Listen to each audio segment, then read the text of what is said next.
Hoy exploraremos la historia de los tercios españoles, la unidad de infantería más formidable y decisiva de su época. Los tercios no solo fueron un baluarte en la defensa del imperio, sino que también encarnaron el espíritu de una nación en busca de honor, gloria y fortuna. Nos adentraremos en cómo estos soldados, provenientes de diversas regiones del vasto imperio de Carlos V, se unieron voluntariamente bajo una misma bandera. Analizaremos las razones que llevaron a la hispanización de estos contingentes y el impacto de tener unidades compuestas principalmente por españoles. Veremos cómo la lealtad y la determinación de los soldados de los tercios los distinguieron en el campo de batalla y por qué eran tan temidos y respetados en toda Europa. Además, exploraremos la movilidad social que ofrecían los tercios en una sociedad marcada por profundas desigualdades y cómo esto motivó a muchos a alistarse. También compartiremos historias emblemáticas, como la de Francisco Pizarro y su decisiva línea en la arena, y la valentía de Miguel de Cervantes, quien luchó con fervor a pesar de sus heridas. Así, en tiempos de la ordenanza de Génova, los tercios viejos contaban con unos 20.000 hombres. No todos eran españoles. En ese momento, el imperio de Carlos V incluía no solo los territorios españoles, sino también muchas posesiones europeas, por lo que había una gran cantidad de soldados alemanes, borgoñones e italianos. En cifras, 7.700 eran españoles, 7.300 italianos y 6.000 alemanes. Sin embargo, con el tiempo, se decidió que los contingentes fueran cada vez más españoles. En los tercios viejos, los soldados extranjeros fueron reemplazados por españoles al finalizar su servicio, y en los tercios nuevos, casi todos los reclutas eran españoles, al igual que sus mandos. Las unidades de soldados extranjeros seguirían existiendo en los ejércitos imperiales, a menudo con mandos españoles, pero no en los tercios. ¿Por qué? Principalmente por dos razones. La primera, práctica, era que la comunicación en el campo de batalla era mucho más eficaz si todos hablaban el mismo idioma. La segunda, y más importante desde el punto de vista moral, era que las unidades españolas tenían un espíritu único y especial que resultaba crucial en la batalla. ¿Quién se alistaba en los tercios? Esto es lo más sorprendente. La gente se alistaba voluntariamente, no eran obligados a hacerlo. En el resto de Europa, incluido España, lo común era reclutar a la fuerza cada vez que había una campaña. Las comunidades debían proporcionar un cierto número de hombres, en España, 1 de cada 12. Pero en los tercios era diferente, y no solo entre los españoles. Los lansquenetes alemanes, por ejemplo, también se alistaban voluntariamente, atraídos por la promesa de botín, y eran reclutados entre los campesinos. Los italianos llevaban décadas formando y disolviendo ejércitos bajo el mando de los grandes condottieri que luchaban por diversas ciudades. De manera similar, los tercios españoles estaban compuestos mayoritariamente por voluntarios de la península. ¿Qué buscaban? ¿Solo botín? No, había algo más. Este es otro rasgo distintivo de los tercios.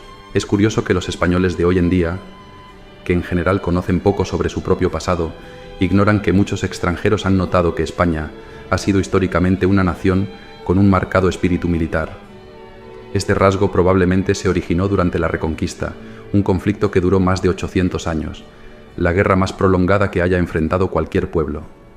Ya en los siglos XVI y XVII, este carácter militar de los españoles se hacía evidente, ya que era una consecuencia directa de su reciente historia. Los enemigos de España seguían siendo los mismos y ocupaban los mismos territorios, así que las armas se convirtieron en una parte inseparable de la vida cotidiana de los españoles. Francisco I de Francia, mientras estaba prisionero en Madrid, exclamó con asombro: «Bendita España, que da a luz y cría hombres armados», al ver a los niños españoles jugar con espadas de madera. En una tierra donde desde pequeños los niños jugaban con espadas, no resultaba sorprendente que muchos optaran por la carrera militar. La decisión de convertirse en soldado tenía fundamentos muy sólidos en la cultura y las costumbres españolas de la época. En primer lugar, los soldados españoles estaban convencidos de que defendían su fe religiosa, y efectivamente, así era. Pasaron más de 2 siglos después de la desaparición de los tercios, antes de que las armas españolas se enfrentaran a una nación cristiana contra los turcos. Durante la época de los tercios, sus intervenciones en Flandes, Berbería, Centroeuropa o los Balcanes no eran ofensivas, sino defensivas. Un dato poco conocido es que las guerras de Flandes no comenzaron por los derechos feudales de un señor borgoñón, sino para detener las terribles matanzas y la furia iconoclasta de los calvinistas en los Países Bajos. Los soldados de los tercios creían firmemente que luchaban por una causa justa, y este convencimiento ha sido siempre el mayor apoyo moral para los soldados frente a la brutalidad de la guerra. Además, a diferencia de otros soldados europeos que luchaban por dinero, los soldados de los tercios servían a su rey. El rey de España representaba en aquellos tiempos las aspiraciones, ideales y la pasión por la justicia y el derecho de los españoles. La lealtad del soldado español a su rey era inquebrantable, lo que sorprendía a los embajadores venecianos que informaban a su señoría, tradicional enemiga de España.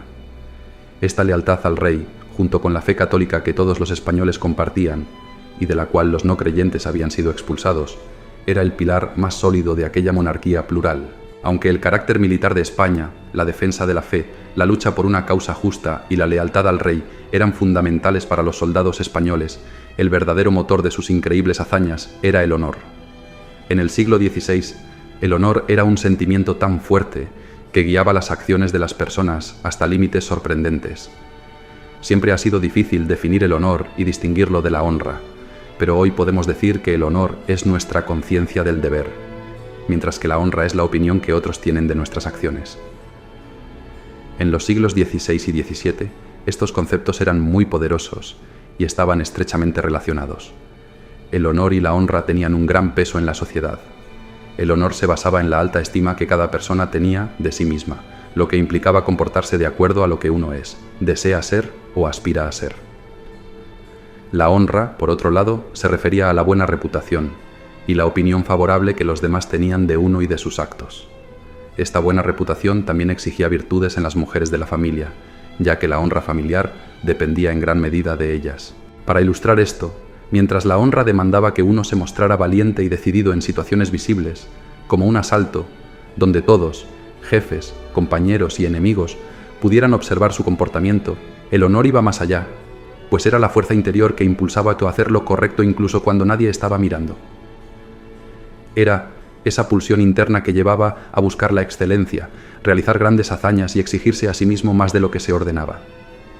La honra dependía de la opinión de los demás sobre uno, mientras que el honor era la opinión que uno tenía de sí mismo. En los siglos XVI y XVII, estas dos fuerzas motivadoras eran tan poderosas que, aunque a veces causaban comportamientos erróneos, generalmente inspiraban a los soldados a alcanzar niveles extraordinarios de conducta. Un ejemplo de esto es Miguel de Cervantes, quien, a pesar de estar gravemente enfermo, se unió a la primera línea en una batalla naval y, enfermo y todo, recibió un disparo que le destrozó la mano izquierda. El honor, alimentado por las hazañas de los compatriotas del pasado y del presente, creaba un sentimiento de superioridad robusto. Este sentimiento empujaba a los soldados españoles a aceptar sin rechistar tareas que otros considerarían imposibles. Por ejemplo, durante el asedio de 3 meses en Amiens, donde los españoles estaban reducidos a comer ratas y cuero hervido, un capitán español se preocupaba más por la pérdida de reputación que por la propia supervivencia, considerando una bajeza luchar solo por salvar la vida. Sus contemporáneos pensaban lo mismo. Nada estaba fuera del alcance de los españoles. A principios del siglo XVII, un comerciante en Manila pidió a Felipe III que enviara soldados para conquistar China. La corte no solo consideró seriamente la propuesta, sino que comenzó a hacer preparativos para enviar una armada a Filipinas con 1/3 de soldados. Sin embargo, estos planes no se concretaron porque las tropas y los barcos fueron necesarios en otro lugar. En una ocasión, Pescara, un líder militar, calmó a unos soldados rebeldes recordándoles que los españoles no luchaban como simples trabajadores, sino para ganar gloria y reputación. Otra motivación poderosa era la ambición. Los españoles de esa época creían que podían lograr cualquier cosa, incluso conquistar imperios. Hernán Cortés, con solo 300 hombres, había derrotado a un gran imperio y creado una nueva nación. Estuvo presente en la creación de los tercios y participó en la conquista de Túnez.